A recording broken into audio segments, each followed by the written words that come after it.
Hello, brilliant people! Welcome once again to my channel. This is Sir Job, and welcome to my golden life here in Taiwan. Another day, another lesson. In today's video, sasagutin natin itong comment ng hindi teacher, kundi nurse. I don't know kung saan siya nagtatrabaho. Sabi niya, as a nurse, I've encountered extremely rude patients and family members nila.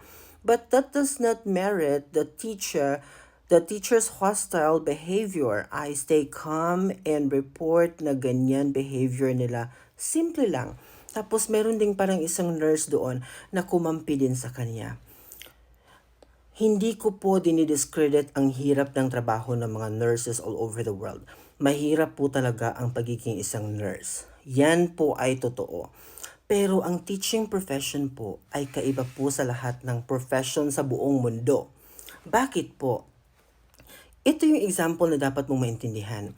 Sa loob ng isang classroom, ilagay na lang natin 40 to 50 students, magkaibang background, okay? Magkaibang level of understanding. Sa isang classroom pa lang yan ha.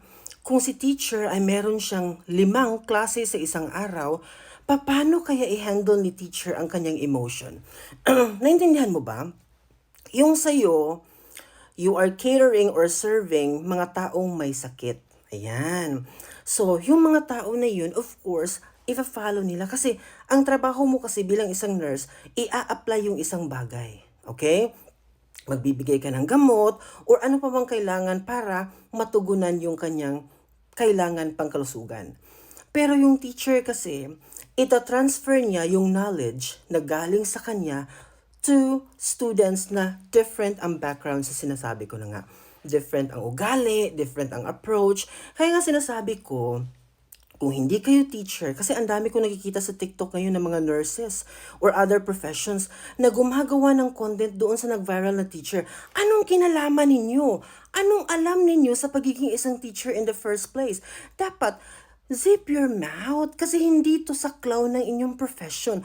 Wala kayong alam kung ano ang nangyayari sa tunay na buhay ng mga teachers. Diba? Dapat ilugar niyo yung sarili ninyo.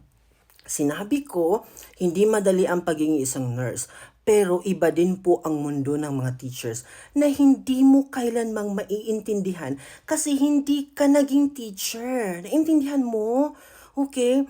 So you have to understand na baka may nangyari talaga beforehand kaya na-accumulate ang galit ni teacher. Kaya ganun ang pagsabog niya sa araw na yun. Okay? Next time, ilugar mo ang sarili mo. Or, try mo kaya mag-apply sa Department of Education as a science teacher para maintindihan mo. Bye-bye!